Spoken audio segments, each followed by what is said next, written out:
അങ്ങനെ യുധിഷ്ഠിരന്റെ യാഗത്തിൽ കൃഷ്ണൻ അർഘ്യം നൽകിയത് ശിശുപാലന് പിടിച്ചില്ല. ശിശുപാലൻ കുറെ അസഭ്യ വചനങ്ങൾ പറയുവാൻ തുടങ്ങി. അപ്പോൾ ഭീഷ്മാചാര്യർ പറഞ്ഞു, യുധിഷ്ഠിര, നീ പേടിക്കേണ്ട. ഉറങ്ങുന്ന സിംഹത്തെ കണ്ട് കുരയ്ക്കുന്ന നായ്കളാണ് ശിശുപാലനും അവന്റെ സഹായികളും.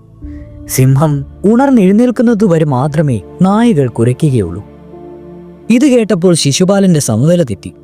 അവന്റെ രോക്ഷം മുഴുവൻ ഭീഷ്മരോടായി. ശിശുപാലൻ പറഞ്ഞു, നപുംസക പ്രകൃതിയായ പടുകിഴവ, അന്ധന്മാരെ പിന്നിൽ കൊണ്ട് നടക്കുന്ന അന്ധനെ പോലെയാണ് നീ പെരുമാറുന്നത്. നീ നടക്കുന്നു, പിമ്പെ അവരും. എല്ലാവരും കൂടി ഒരുമിച്ച് തന്നെ കുഴിയിൽ വീഴും. കൃഷ്ണനെ നീ സ്തുതിക്കുന്നു. നീയാണോ ജ്ഞാനവൃദ്ധൻ? ഇവൻ കൂട്ടിയായിരുന്നപ്പോൾ ഏതാണ്ടൊക്കെ ചെയ്തു പോലും. പുറ്റുപോലുള്ള ഗോവർദ്ധനക്കുന്ന് 7 ദിവസം പൊക്കിപ്പിടിച്ചത്രേ. ഹോ, എന്തൊരു ധീരപ്രവൃത്തി! ഭീഷ്മ, നീ എന്തെല്ലാം അധർമ്മം പ്രവർത്തിച്ചിട്ടുണ്ട്, എന്തെല്ലാം അധർമ്മത്തിന് കൂട്ടുനിന്നിട്ടുണ്ട്. അമ്പയെ അപഹരിച്ചു കൊണ്ടുവന്ന അവളെ അഗതിയാക്കിയില്ലേ നീ? വിചിത്രവീരന്റെ ഭാര്യമാരിൽ മറ്റുള്ളവരെ കൊണ്ട് സന്തതികളെ ജനിപ്പിക്കുവാൻ നീ കൂട്ടുനിന്നില്ലേ? എന്നിട്ടും അഭിമാനം കൊള്ളുന്നു ധർമ്മജ്ഞാനാണെന്ന്. ഭീഷ്മരുടെ നേരെ ശകാരവർഷം ചൊരിയുന്ന ശിശുപാലനോട് ഏറ്റുമുട്ടുവാൻ ഭീമസേനൻ തയ്യാറായി. അവന്റെ കണ്ണുകൾ ചുവന്നു. അവൻ പല്ലുകടിച്ചു. കൈകൾ കൂട്ടിഞ്ഞെരിച്ച് അവൻ അസഹിഷ്ണുത പ്രകടിപ്പിച്ചു. എന്നാൽ ഭീഷ്മർ ഭീമനെ പറഞ്ഞ് സമാധാനിപ്പിച്ചു. ഭീമൻ ഭീഷ്മരുടെ വാക്കുകൾ മൗനം പാലിച്ച് കേട്ടുനിന്നു. അങ്ങനെ ഭീഷ്മർ ശിശുപാലന്റെ ജനനത്തെപ്പറ്റിയും മറ്റും ഭീമനോട് വിസ്തരിച്ചു പറഞ്ഞു. ചേതി രാജവംശത്തിൽ പിറന്ന ഇവൻ 3 കണ്ണും 4 കൈയുമായിട്ടാണ് പിറന്നത്. ഇവന്റെ വികൃത രൂപം കണ്ടപ്പോൾ ഇവനെ ഉപേക്ഷിക്കുവാൻ ഇവന്റെ അച്ഛനമ്മമാർ തീരുമാനിച്ചു. അപ്പോൾ ഇപ്രകാരം ഒരു അശരീരം ഉണ്ടായി. ഹേ മഹാരാജാവേ, നിന്റെ പുത്രനായ ഇവൻ ശ്രീമാനും മഹാശക്തനുമാകും. ഭയപ്പെടേണ്ടതില്ല, ഇവനിപ്പോൾ മരിക്കുകയില്ല. ഇവനെ കൊല്ലുവാൻ ഒരുവൻ ജനിച്ചിട്ടുണ്ട്. ഇപ്രകാരം പറഞ്ഞു നിന്ന ഭൂതത്തോട് അവന്റെ അമ്മയായ ശ്രുതിസ്രവസ് ചോദിച്ചു, എന്റെ മകനെ ദേവനോ മനുഷ്യനോ ആരാണ് കൊല്ലുക? വാസ്തവം പറയണേ. ഭൂതം പറഞ്ഞു, ഇവനെ എടുത്ത് ആരുമടിയിൽ വെക്കുമ്പോൾ ഇവന് കൂടുതലായുള്ള 2 കൈകളും പൊഴിഞ്ഞു പോകുമോ? ആരെ കാണുമ്പോൾ ഇവന്റെ 3ാമത്തെ കണ്ണ് ഇല്ലാതായി തീരുമോ? അവനായിരിക്കും ഇവന്റെ അന്ധകൻ. രാജാവിന് വിചിത്രമായൊരു കുട്ടി പിറന്ന വിവരം എല്ലാവരും അറിഞ്ഞു. ബന്ധുക്കളും സുഹൃത്തുക്കളുമായ രാജാക്കന്മാരും കുട്ടിയെ കാണുവാൻ വന്നു. അങ്ങനെ കാണുവാനെത്തിയ എല്ലാവരുടെയും മടിയിൽ ഇവന്റെ അച്ഛൻ ഇവനെ ഇരുത്തി നോക്കി. എന്നാൽ ഭൂതം പറഞ്ഞ മാതിരി അനുഭവമൊന്നും ഉണ്ടായില്ല. ഇവൻ ജനിച്ച വിവരം ഇവന്റെ അമ്മാവന്മാരായ ബലരാമനും ശ്രീകൃഷ്ണനും അറിഞ്ഞു. അവർ ഇവനെ കാണുവാനെത്തി. അപ്പോൾ നിന്റെ ചിറ്റമ്മ, അതായത് ശ്രുതിസ്രവസ്, ഇവർ കുന്തിയുടെ ഇളയ സഹോദരിയാണ് കേട്ടോ, ഇവനെ കൃഷ്ണന്റെ മടിയിൽ ഇരുത്തി. ഉടൻ തന്നെ അധികമുള്ള 2 കൈകളും കൊഴിഞ്ഞു വീണു. നെറ്റിയിലെ കണ്ണും മറഞ്ഞു. ഇതും കൂടി കണ്ടപ്പോൾ ഭൂതം പ്രവചിച്ചതനുസരിച്ച് കൃഷ്ണനായിരിക്കും ഇവന്റെ അന്ധകനെന്ന് ശ്രുതിസ്രവസിന് മനസ്സിലായി. അവൾ കൃഷ്ണനോട് യാചിച്ചു, കൃഷ്ണ, നീ എന്റെ സഹോദരപുത്രനാണല്ലോ. ഇവൻ ചെയ്യുന്ന കുറ്റങ്ങൾ നീ പൊറുക്കണം. കൃഷ്ണൻ മറുപടി പറഞ്ഞു, അപ്പച്ചി, നിങ്ങൾ വ്യസനിക്കേണ്ട. ഇവൻ ചെയ്യുന്ന 100 പാപങ്ങൾ ഞാൻ പൊറുക്കുന്നതായിരിക്കും. അതിൽ കൂടുതൽ തെറ്റുകൾ തന്റെ പുത്രൻ ചെയ്യുകയില്ലെന്ന് ഉറപ്പിച്ച് ആ സാധ്വി സമാധാനിച്ചു. ഇതാണ് ഇവന്റെ ജനന ചരിത്രം. ഭീഷ്മർ പറഞ്ഞവസാനിപ്പിച്ചു. ശിശുപാലൻ അപ്പോഴും ഭീഷ്മരെയും കൃഷ്ണനെയും പാണ്ഡവരെയും നിഷിതമായ ഭാഷയിൽ ഭത്സിച്ചു കൊണ്ടിരിക്കുകയായിരുന്നു. അവൻ അവരെയെല്ലാം പോരിന് വിളിച്ചു. മതമിളകി നിൽക്കുന്ന ഒരു ആനയെപ്പോലെ അവൻ അസ്വസ്ഥനായി ഇളകി ആടിക്കൊണ്ടേയിരുന്നു. അവൻ പറഞ്ഞു, കൃഷ്ണന്റെ കോപം കൊണ്ട് എനിക്കൊരു ചുക്കും വരുവാനില്ല. അവന്റെ പ്രസാദം കൊണ്ട് എനിക്കൊന്നും വേണ്ടതാനും. ധൈര്യമുണ്ടെങ്കിൽ അവൻ എന്നോട് പോരിനിറങ്ങട്ടെ. കൃഷ്ണന്റെ ക്ഷമ നശിച്ചു. തന്നെയുമല്ല, അദ്ദേഹം തന്റെ അപ്പച്ചിക്ക് കൊടുത്ത വാക്ക് പാലിക്കുകയും ചെയ്തു കഴിഞ്ഞിരുന്നു. കൃഷ്ണന്റെ നേർക്കുള്ള ഇപ്പോഴത്തെ ആക്രമണം ശിശുപാലന്റെ ജീവിതത്തിലെ 101ാമത്തെ തെറ്റായിരുന്നു. മുമ്പ് പല പ്രാവശ്യങ്ങളിലായി ഇവൻ കൃഷ്ണനോട് 100 തെറ്റുകൾ ചെയ്തിട്ടുണ്ട്. അപ്പോഴൊക്കെ അദ്ദേഹം അത് ക്ഷമിക്കുകയായിരുന്നു. കൃഷ്ണൻ ഒരു നിമിഷം ധ്യാനനിരതനായി. അടുത്ത നിമിഷത്തിൽ കൃഷ്ണന്റെ കയ്യിൽ ചക്രായുധം കാണപ്പെട്ടു. എല്ലാവരും നോക്കി നിൽക്കെ കൃഷ്ണൻ ചക്രായുധം ശിശുപാലന്റെ നേർക്കയച്ചു. അവന്റെ ശിരസറ്റ് താഴെ വീണു. അതിൽ നിന്നുയർന്ന അഭൗമമായ തേജസ് കൃഷ്ണനിൽ ചെന്ന് ലയിച്ചു. ശേഷം ശിശുപാലന്റെ ജഡം രാജോചിതമായ ബഹുമതികളോടെ സംസ്കരിക്കുന്നതിന് ഏർപ്പാട് ചെയ്തു. ശിശുപാലന്റെ പുത്രനെ ആ സദസ്സിൽ വെച്ച് തന്നെ രാജാവായി അഭിഷേകവും ചെയ്തു. രാജസൂയം അങ്ങനെ മംഗളമായി സമാപിച്ചു. യുധിഷ്ഠിരൻ ചക്രവർത്തിയായി. യജ്ഞത്തിൽ സംബന്ധിച്ചിരുന്ന രാജാക്കന്മാരെല്ലാം അവരവരുടെ രാജ്യങ്ങളിലേക്ക് മടങ്ങിപ്പോയി. കൃഷ്ണൻ എല്ലാവരോടും പ്രത്യേകം യാത്ര പറഞ്ഞ് ദ്വാരകയിലേക്ക് പോയി. ദുര്യോധനൻ ഏതാനും നാളുകൾ കൂടി ഇന്ദ്രപ്രസ്ഥത്തിൽ പാർത്തു. കൂടെ അമ്മാവനായ ശകുനിയും ഉണ്ടായിരുന്നു. രാജസൂയത്തിന്റെ തിരക്കിനിടയിൽ ഇന്ദ്രപ്രസ്ഥവും മയൻ പുതുതായി പണിത സഭാമന്ദിരവും മറ്റും അവർക്ക് ശരിക്കും കാണുവാൻ കഴിഞ്ഞിരുന്നില്ല. ഒരു ദിവസം അവർ അതൊക്കെ നടന്നു കണ്ടു. സ്ഥലജല ഭ്രമം സൃഷ്ടിക്കുന്ന വിധത്തിലായിരുന്നു സഭയുടെ പണി. ജലമുണ്ടെന്ന് തോന്നിക്കുന്നിടത്ത് ജലമില്ല, ജലമുള്ള സ്ഥലത്തോ ജലമുണ്ടെന്ന് തോന്നുകയുമില്ല. ദുര്യോധനൻ ശകുനിയും കൂടി സഭ കണ്ടു നടക്കുമ്പോൾ ഒരിടത്ത് വെള്ളമുണ്ടെന്ന് ധരിച്ച് അവർ വസ്ത്രമെല്ലാം ചെരിച്ചു കയറ്റി നടന്നു. അങ്ങനെ അവർ അല്പം നടന്നു കഴിഞ്ഞപ്പോഴാണ് അവർക്ക് തെറ്റു മനസ്സിലായത്. മറ്റൊരിടത്ത് ചെന്നപ്പോൾ വെള്ളമില്ലെന്ന് ധരിച്ച് മുന്നോട്ട് നടന്ന അവർ പിളകോന്ന് വെള്ളത്തിൽ വീണു. വസ്ത്രമെല്ലാം നനഞ്ഞു. നനഞ്ഞ വസ്ത്രം മാറ്റുന്നതിന് ധർമ്മപുത്രൻ വേറെ വസ്ത്രം വരുത്തി കൊടുത്തു. ദുര്യോധനനും ശകുനിക്കും പറ്റിയ അമ്മളി കണ്ട് ദ്രൗപദിയും ഭീമനും മറ്റും കൈകൊട്ടി ആർത്ത് ചിരിച്ചു. ഇത് ദുര്യോധനന് അസഹ്യമായിരുന്നു. അതുപോലെ അടച്ചുകിടന്ന വാതിൽ തുറന്നു മട്ടിലും തുറന്നു കിടന്ന വാതിൽ അടച്ച മട്ടിലും തോന്നത്തക്ക വിധത്തിൽ ചില പണികൾ സഭയിൽ ചെയ്തിട്ടുണ്ടായിരുന്നു. അങ്ങനെയിരിക്കെ അടച്ചിട്ടിരിക്കുന്ന സ്ഫടികവാതിൽ തുറന്നിരിക്കുന്നുവെന്ന ധാരണയിൽ ദുര്യോധനൻ വാതിൽ കടക്കുവാൻ ശ്രമിച്ചപ്പോൾ അതിൽ തട്ടി വീണു.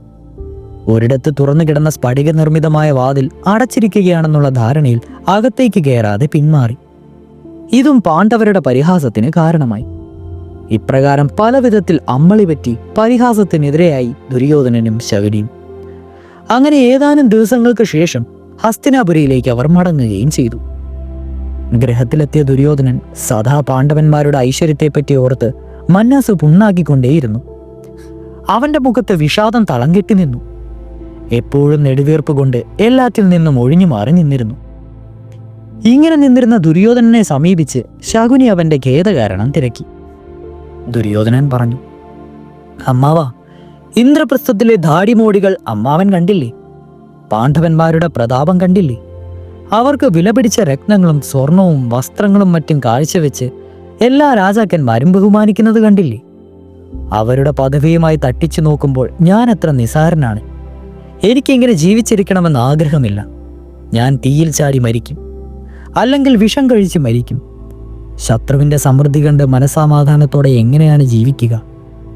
എനിക്കെല്ലാ കാര്യത്തിലും അവരെക്കാൾ കൂടുതൽ കഴിവുണ്ട്, പൗരുഷമുണ്ട്. പക്ഷെ പറഞ്ഞിട്ട് എന്തു പ്രയോജനം? ധാർത്തരാഷ്ട്രർ ഇടയുന്നു, പാണ്ഡവർ ഉയരുന്നു. അവിടെ വെച്ചെന്നെ പരിഹസിച്ച ദ്രൗപദിയും കൂട്ടരും ചിരിച്ചത് അമ്മാവൻ കണ്ടില്ലേ? എനിക്കതോർത്തിട്ട് സഹിക്കുവാൻ കഴിയുന്നില്ല. എൻ്റെ പൗരുഷം നിഷ്ഫലം തന്നെ. എൻ്റെ ഹൃദയം തീയിൽ കിടന്ന് പൊരിയുകയാണ്.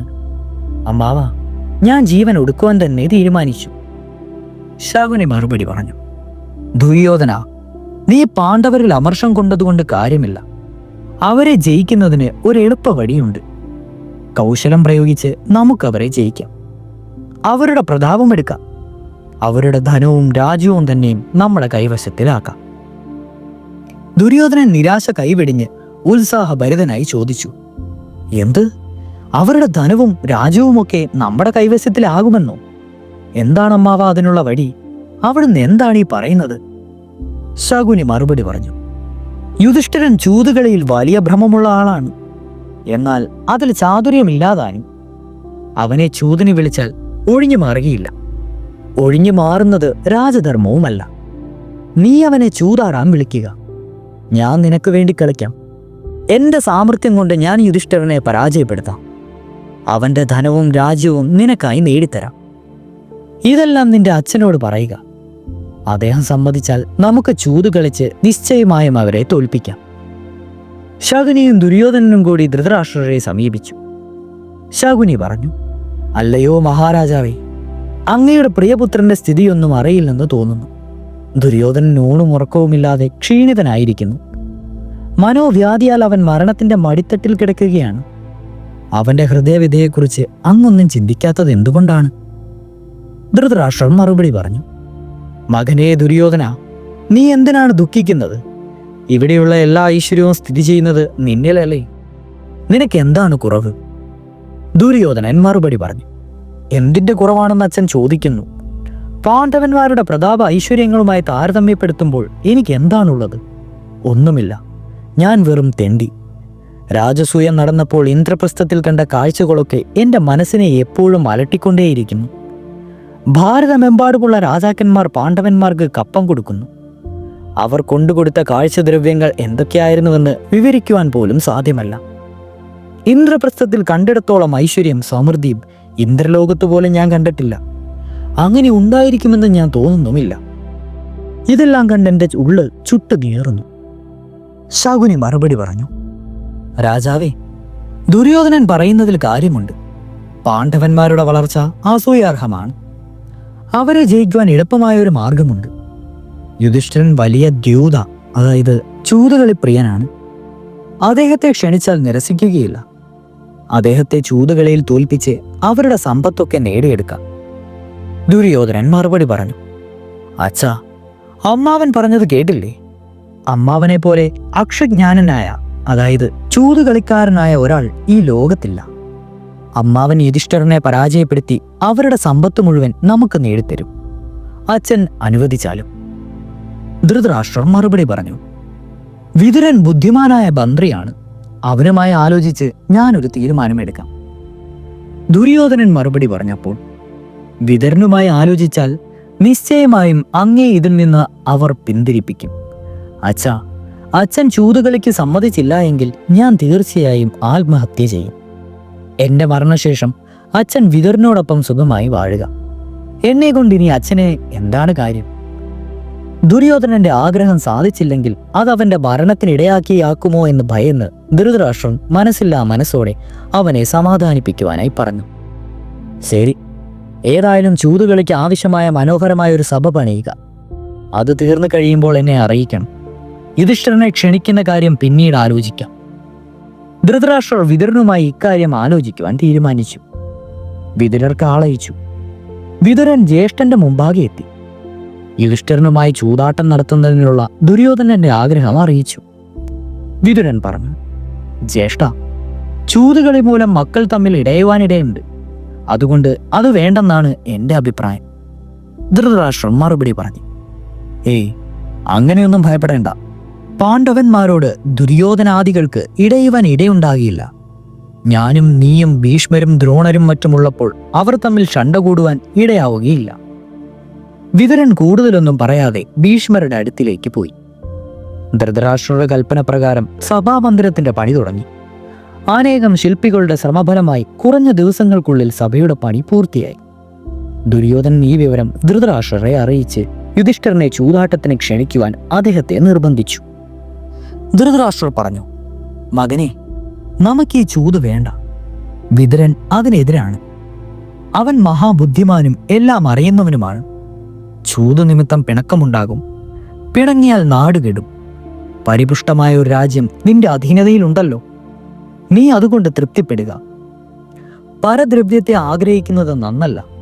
ഉള്ളതുകൊണ്ട് തൃപ്തിപ്പെടുന്നവന് മാത്രമേ സുഖം ലഭിക്കുകയുള്ളൂ. ദുര്യോധനൻ ഇതെല്ലാം കേട്ടിട്ട് പറഞ്ഞു, അച്ഛാ, പാണ്ഡവന്മാർ കാരണം ഞാൻ സന്താപിക്കുന്നു. സന്താപം ആര് നൽകുന്നുവോ അവർ ശത്രുക്കളാണ്. ഒരേ കാര്യത്തിൽ താല്പര്യമുള്ളവരാണ് പരസ്പരം ശത്രുക്കൾ, മറ്റാരുമല്ല. ശത്രുപക്ഷം വർദ്ധിക്കുന്നത് കണ്ട് മിണ്ടാതിരുന്നാൽ അത് സമൂലം നശിപ്പിക്കുമെന്നുള്ള രോഗം അവനെ പിടിപെടും. എന്നേക്കാൾ എല്ലാ തരത്തിലും വലിയവരായി തീർന്ന പാണ്ഡവന്മാരെ ശത്രുക്കളായിട്ട് മാത്രമേ എനിക്ക് കാണുവാൻ കഴിയുന്നുള്ളൂ. ക്ഷത്രിയന്റെ ശക്തി പ്രവർത്തിച്ച് വിജയിക്കുന്നതിലാണ്. പ്രവർത്തിക്കുക എന്നുള്ളത് അവന്റെ കടമയാണ്. അധർമ്മമോ ധർമ്മമോ എന്നുള്ള ചിന്ത സ്വന്തം കടമ നിർവഹിക്കുന്നതിൽ സ്വീകാര്യമല്ല.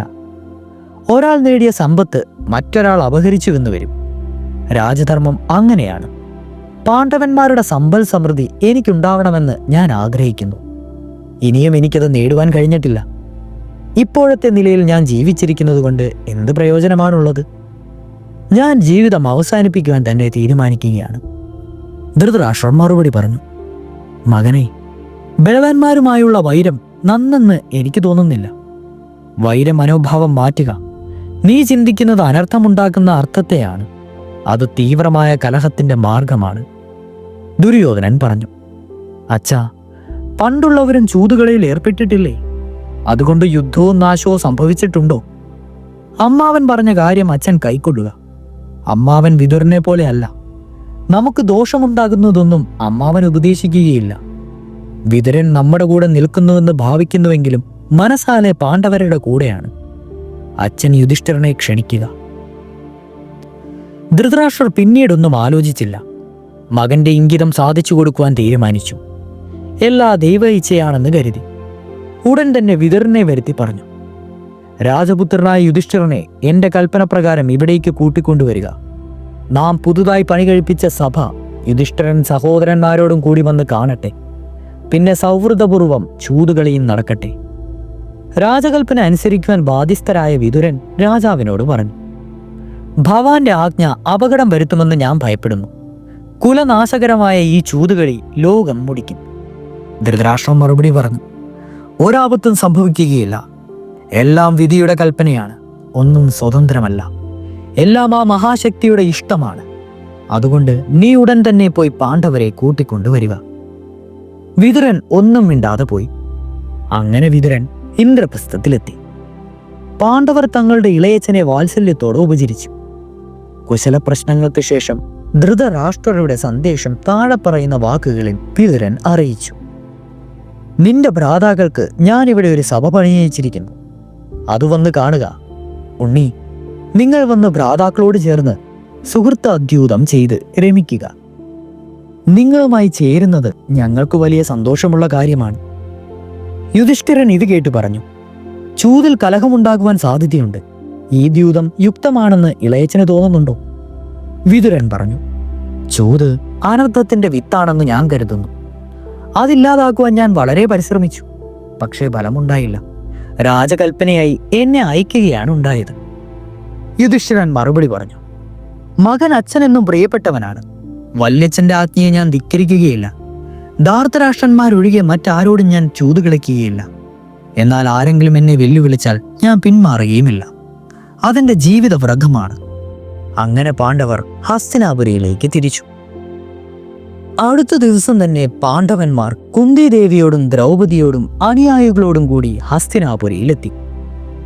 ധൃതരാഷ്ട്രർ, ഗാന്ധാരി, ദ്രോണർ, കൃപർ തുടങ്ങിയവരെയെല്ലാം വന്ദിച്ചു. ഹസ്തിനപുരവാസികളെയെല്ലാം പാണ്ഡവരുടെ ആഗമനത്തിൽ ആഹ്ലാദിച്ചു. എന്നാൽ ചന്ദ്രമുഖിയായ പാഞ്ചാലിയുടെ പാലുളി വീശുന്ന അങ്കലാവണ്യം കണ്ടപ്പോൾ ദുര്യോധനാദികളുടെ പത്നിമാരുടെ മുഖം ചന്ദ്രരശ്മി ഏൽക്കുമ്പോൾ കൂമ്പുന്ന താമരപ്പൂല പോലെയായി. പാണ്ഡവന്മാരെ സ്വീകരിക്കുന്നതിന് തയ്യാറാക്കിയിരുന്ന വിവിധ സമൃദ്ധമായ സദ്യയും പാട്ടും നൃത്തവുമെല്ലാം അവർ ആസ്വദിച്ച് അന്ന് രാത്രി ആനന്ദകരമായി കഴിച്ചുകൂട്ടി. അടുത്ത ദിവസം കാലത്ത് യുധിഷ്ഠിരൻ സഹോദരന്മാരിൽ അനുഗതനായി സഭയിൽ പ്രവേശിച്ചു. അവിടെ ഉണ്ടായിരുന്നവരെല്ലാം എഴുന്നേറ്റ് അവരെ സ്വീകരിച്ചു. പാണ്ഡവന്മാർ ആസനസ്ഥരായി കഴിഞ്ഞപ്പോൾ എല്ലാവരും ഇരുന്നു. അപ്പോൾ ശകുനി പറഞ്ഞു, രാജാവേ, എല്ലാവരും ചൂത് കളിക്കുവാൻ അങ്ങയെ കാത്തിരിക്കുകയാണ്. ഹേ യുധിഷ്ഠിര, ചൂത് കളിക്കുവാൻ തയ്യാറാകുക. യുധിഷ്ഠിരൻ മറുപടി പറഞ്ഞു, ഞാൻ ധാർത്തരാഷ്ട്രന്മാരോടാണ് സുദ്യൂതിന് വന്നത്. താങ്കൾ കള്ളച്ചൂത് കളിക്കുന്നവനാണ്. ചതിയിലുള്ള ചൂതുകളി പാപമാണ്. അതിൽ ക്ഷാത്രപരമായ പരാക്രമമോ ശാശ്വതമായ നീതിയോ ഇല്ല. ശകുനി മറുപടി പറഞ്ഞു, യുധിഷ്ഠിര, ചൂതുകളി നമുക്ക് ജയവും തോൽവിയും നൽകുന്നു. ഓരോരുത്തരും ജയിക്കുവാൻ വേണ്ടിയാണ് കളിക്കുന്നത്. ജയവും തോൽവിയും ഓരോരുത്തരുടെയും കഴിവിനെയും കഴിവുകേടിനെയും ആശ്രയിച്ചാണ് ഇരിക്കുന്നത്. ഭവാൻ എന്നോട് ചൂതിലിടയുന്നത് തെറ്റാണെന്ന് വിചാരിക്കുന്നുണ്ടെങ്കിൽ, ഞാൻ ചതിക്കുവാൻ ഉദ്ദേശിക്കുന്നുവെന്ന് തോന്നുന്നുണ്ടെങ്കിൽ ചൂതിൽ നിന്ന് പിന്മാറിക്കൊള്ളുക. ഭയമുണ്ടെങ്കിൽ പിന്മാറിക്കൊള്ളുക. യുധിഷ്ഠിരൻ പറഞ്ഞു, വിളിച്ചാൽ പിന്തിരികയില്ലെന്ന് എനിക്ക് ദൃഢമായ ഒരു വ്രതമുണ്ട്. വിധി ബലവാനാണ്. ഞാൻ ദൈവത്തിന്റെ കീഴിൽ നിൽക്കുന്നവനാണ്. ഭവാനോട് കളിക്കുവാൻ ഞാൻ സമ്മതിച്ചിരിക്കുന്നു. എന്താണ് പന്തയം വെക്കുന്നത്? അതറിഞ്ഞാൽ നമുക്ക് കളി തുടങ്ങാം. ദുര്യോധനൻ പറഞ്ഞു, ധനരത്നങ്ങൾ എന്താണെങ്കിലും ഞാൻ പന്തയം വെക്കും. എൻ്റെ പേർക്ക് അമ്മാവൻ കളിക്കും. യുധിഷ്ഠിരൻ പറഞ്ഞു, അന്യന്റെ പേർക്ക് മറ്റൊരാൾ നടത്തുന്ന ചൂത് നിയമവിരുദ്ധമായി ഞാൻ കരുതുന്നു. എങ്കിലും ഞാൻ സമ്മതിച്ചു. നമുക്ക് കളി തുടങ്ങാം. ആദ്യമായി സ്വർണത്തിൽ കോർത്ത അമൂല്യമായ ഒരു രത്നാഹാരം യുധിഷ്ഠിരൻ പന്തയമായി വെച്ചു. അതിന് തക്ക വിലപിടിപ്പുള്ളത് ദുര്യോധനനും വെച്ചു. ആ കളിയിൽ ശകുനി ജയിച്ചു. അടുത്ത കളിയിൽ അസംഖ്യം പൊന്നും വെള്ളിയും നിറച്ചിട്ടുള്ള ഭണ്ഡാരങ്ങളാണ് യുധിഷ്ഠിരൻ പന്തയം വെച്ചത്. ശകുനി ജയിച്ചതുകൊണ്ട് അതും നഷ്ടപ്പെട്ടു. യുധിഷ്ഠിരന് കൂടുതൽ വാശിയായി. ചൂതുകളിയുടെ വീര്യം മനസ്സിൽ കടന്നുകൂടി കഴിഞ്ഞപ്പോഴേക്കും യുധിഷ്ഠിരൻ അതിൽ ഭ്രാന്തനായി തീർന്നു. തന്റെ എതിരാളി ആരായാലും കൊള്ളാം, താൻ വെക്കുന്ന പന്തയം എന്തായാലും വേണ്ടില്ല, ചൂത് കളിക്കണമെന്ന ഒരേ ചിന്തയിൽ മാത്രം അദ്ദേഹം ലീനനായി. ഓരോ കളിയും തോൽക്കുമ്പോഴും അടുത്ത കളിയിലെ വിജയ പ്രതീക്ഷ അദ്ദേഹത്തെ ചൂതുകളിയുടെ അപകടകരമായ അഗാധാർത്ഥങ്ങളിലേക്ക് വലിച്ചിഴച്ചു. അദ്ദേഹത്തിന്റെ സമനില തെറ്റി മാനസിക വിഭ്രാന്തിയിൽ എത്തിച്ചേർന്നിരിക്കുന്നത് പോലെയായി. രാജരഥങ്ങൾ, ആയിരക്കണക്കിനുള്ള ദാസികൾ, ദാസന്മാർ, മത്തഗജങ്ങൾ, തേരുകൾ, അശ്വങ്ങൾ, യോദ്ധാക്കൾ, ഓരോന്നിലും 5 കുടം സ്വർണം നിറച്ച് താമ്രലോഹം കൊണ്ട് മൂടി വെച്ചിട്ടുള്ള 400 നിധികൾ, നാട്ടിൻപുറം, പട്ടണം, രാജ്യം എന്നിങ്ങനെ ഓരോന്നായി പന്തയം വെച്ച് യുധിഷ്ഠിരൻ ചൂത് കളിച്ചു. എല്ലായ്പ്പോഴും കള്ളച്ചൂത് കളിക്കുന്നതിൽ ബിരുദനായിരുന്ന ശകുനി ജയിക്കുകയും പന്തയം വെച്ചതെല്ലാം യുധിഷ്ഠിരന് നഷ്ടപ്പെടുകയും ചെയ്തു. അങ്ങനെ രാജ്യവും പോയ ശേഷം അടുത്തതായി രക്താക്ഷനും സിംഹസ്കന്ദനും മഹാഭുജനുമായ നകുലനെയാണ് യുധിഷ്ഠിരൻ പന്തയം വെച്ചത്. അതും തോറ്റപ്പോൾ പണ്ഡിതൻ എന്ന് പേരെടുത്ത സഹദേവനെ പണ്ണയം വെച്ചു. അവനെയും നഷ്ടപ്പെട്ടു.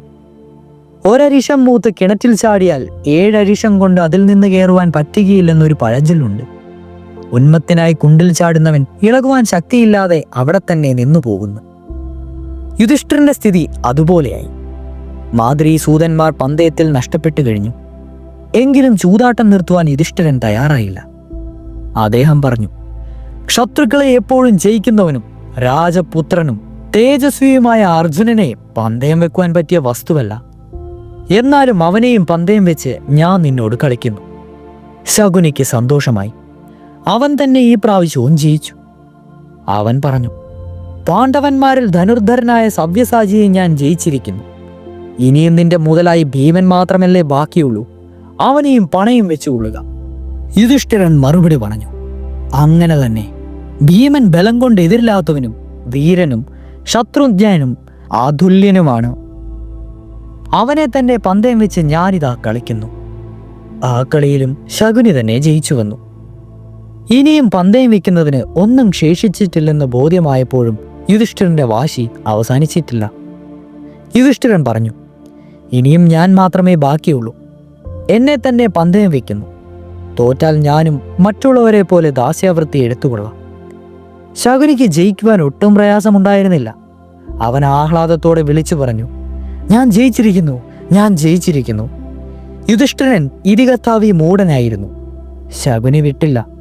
അവൻ പറഞ്ഞു, രാജാവേ, അങ്ങയ്ക്കൊരു ഭാര്യയുണ്ട്. അവൾ പണയപ്പെട്ടിട്ടില്ല. പാഞ്ചാലിയെ പന്തയം വെച്ച് കളിയിൽ ജയിക്കുക. യുധിഷ്ഠിരന് ചൂതുകളിയിലുള്ള ഉന്മാദം അതിന്റെ ഉച്ചകോടിയിലെത്തി. അവസാനത്തെ പന്തയമായി പാഞ്ചാലിയെ തന്നെ വെച്ച് ചൂതാടി ജയിക്കാമെന്ന വ്യാമോഹം അദ്ദേഹത്തിന്റെ മനസ്സിൽ ഉദിച്ചു. മുൻപിൽ നോക്കാതെ വാശിയോടെ അദ്ദേഹം പറഞ്ഞു, പാഞ്ചാലി അനർഘയാണ്. എങ്കിലും അവളെ പന്തയം വെച്ച് ഞാൻ നിന്നോട് കളിക്കുന്നു. ഇത് കേട്ടപ്പോൾ സഭയിലിരുന്ന സദസ്യർ ഞെട്ടിപ്പോയി. ഭീഷ്മരും ദ്രോണനും കൃപനുമെല്ലാം വിയർത്തു കുളിച്ചു. വിതുരൻ നിശ്ചേഷ്ടനായി താഴ്ത്തിയ തല കൈകൊണ്ട് താങ്ങിയിരുന്നു. സദസ്യർ വികാരവിവശരായി ഛേ ഛേ എന്ന് പറഞ്ഞു. അവരുടെ കണ്ണുകൾ സജലങ്ങളായി. ദുര്യോധനാദികൾ സന്തോഷം കൊണ്ട് തുള്ളിച്ചാടി. ധൃതരാഷ്ട്രരുടെ വികാരം അദ്ദേഹത്തിന് മറച്ചുവെച്ചില്ല. ഹർഷത്തോടെ അദ്ദേഹം ചോദിച്ചു, ആര് ജയിച്ചു, ആര് ജയിച്ചു?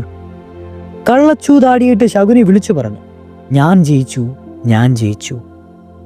സദസ് ഒരു നിമിഷത്തേക്ക് നിശ്ചലമായി. ധാർത്തരാഷ്ട്രരൊഴികെ മറ്റെല്ലാവരും ഭരിച്ചതുപോലെ അവരവരുടെ ഇരിപ്പിടങ്ങളിൽ ഇരുന്നു. ഇനിയും എന്താണ് സംഭവിക്കുവാൻ പോകുന്നതെന്നുള്ള ആകാംക്ഷ എല്ലാവരുടെയും മുഖത്ത് നിഴലിച്ചിരുന്നു. പൊടുന്നനവെ ഒരു പൊട്ടിച്ചിരി കേട്ടു. ക്രൂരമായ ഒരു ചിരി. അത് ദുര്യോധനായിരുന്നു.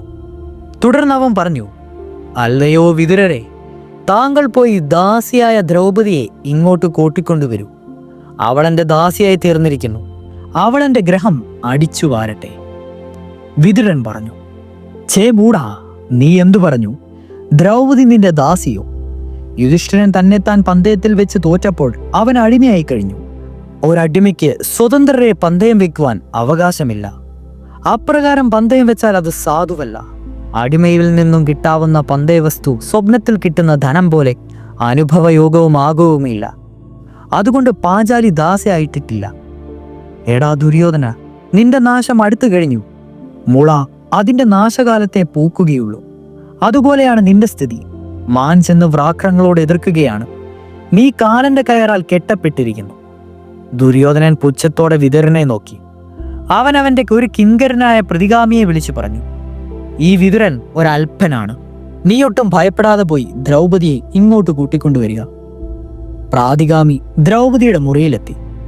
അവളോട് പറഞ്ഞു, ഭവതിയെ പന്തയം വെച്ച് മഹാരാജാവ് ചൂതാടി തോറ്റു. ഭവതി ഇപ്പോൾ ദുര്യോധനന്റെ ദാസിയാണ്. വരൂ, സദസ്സിലേക്ക് വരൂ. ദ്രൗപദി അത്ഭുതത്തോടെ ചോദിച്ചു, എന്ത്? ഭാര്യയെ പന്തയം വെച്ച് ചൂതാടിയെന്നോ? അദ്ദേഹത്തിന് പന്തയം വെക്കുവാൻ മറ്റൊന്നും ഉണ്ടായിരുന്നില്ലേ? പ്രാതിഗാമി മറുപടി പറഞ്ഞു, ഇല്ല, എല്ലാം നഷ്ടപ്പെട്ടപ്പോഴാണ് ഭവതിയെ പന്തയം വെച്ചത്. ആദ്യം സഹോദരന്മാരെ, പിന്നീട് അദ്ദേഹത്തെ തന്നെ. അതെല്ലാം നഷ്ടപ്പെട്ടപ്പോൾ ഭവതിയെ പന്തയം വെച്ചു. ദ്രൗപദി മറുപടി പറഞ്ഞു, രാജാവ് അദ്ദേഹത്തെ പണയപ്പെടുത്തിയതിന് ശേഷമാണോ എന്നെ പണയം വെച്ചത്? അതോ എന്നെ പണയപ്പെടുത്തിയതിന് ശേഷമാണോ അദ്ദേഹം പണയത്തിലായത്? ആദ്യം ഏതാണ് ഉണ്ടായതെന്ന് അറിഞ്ഞു വരിക. അതിനുശേഷം ഞാൻ അവിടേക്ക് വരാം. പ്രാതിഗാമി മറുപടി പറഞ്ഞു. സഭയിൽ വന്ന് യുധിഷ്ഠിരനോട് ഈ വിവരം അറിയിച്ചപ്പോൾ അദ്ദേഹം ഒന്നും പറയാതെ മൗനിയായി ഇരുന്നതേയുള്ളൂ. ഉടൻ ദുര്യോധനൻ പറഞ്ഞു, ദ്രൗപദി തന്നെ സഭയിൽ വന്ന് ഈ ചോദ്യം യുധിഷ്ഠിരനോട് ചോദിക്കുവാൻ പറയുക. പ്രാതിഗാമി വീണ്ടും ദ്രൗപദിയുടെ അടുത്തെത്തി. ഭവതിയെ സദസ്യർ വിളിക്കുന്നു എന്ന് മാത്രം അറിയിച്ചു. ദ്രൗപദി മറുപടി പറഞ്ഞു, എന്നെ സദസ്സിലേക്ക് വിളിച്ചു വരുത്തുന്നത് ധർമ്മമല്ല. ഈ വിവരം സഭാവാസികളെ അറിയിക്കുക. നീതിമാന്മാരും ധർമാത്മാക്കളുമായ ആ ശ്രേഷ്ഠന്മാർ കൽപ്പിക്കുന്നത് ഞാൻ അനുസരിച്ചു കൊള്ളാം. പ്രാതിഗാമി സദസ്സിലെത്തി. പറഞ്ഞ വാക്കുകൾ സദസ്യരെ അറിയിച്ചു. എന്നാൽ ജ്വലിച്ചു നിൽക്കുന്ന ദുര്യോധനന്റെ രൗദ്രഭാവം കണ്ട് എല്ലാവരും നിശബ്ദരായി ഇരുന്നതേയുള്ളൂ. ദുര്യോധനൻ ദ്രൗപദിയെ കൂട്ടിക്കൊണ്ടുവരുന്നതിന് വീണ്ടും വീണ്ടും പ്രാതിഗാമിയോട് ആജ്ഞാപിച്ചു. എന്നാൽ പുലിയെപ്പോലെ ചീറി നിൽക്കുന്ന ദ്രൗപദിയുടെ ഓർമ്മ മനസ്സിൽ തങ്ങി നിന്ന പ്രാതിഗാമി എന്തു ചെയ്യണമെന്നറിയാതെ നിന്ന് പരിങ്ങി.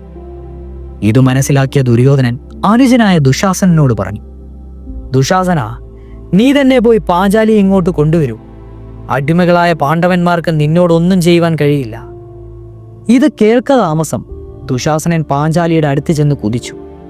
അവൻ അധികാരസ്വരത്തിൽ പാഞ്ചാലിയോട് പറഞ്ഞു, ദ്രൗപദി, വരൂ വരൂ, നിന്നെ ചൂതിൽ ഞങ്ങൾ നേടിയിരിക്കുന്നു. നീ ഞങ്ങളുടെ അടിമയായിരിക്കുന്നു. സഭയിലേക്ക് വന്ന ദുര്യോധനനെ കാണുക. ലജ്ജിക്കേണ്ട, നടക്കൂ. തുടരും.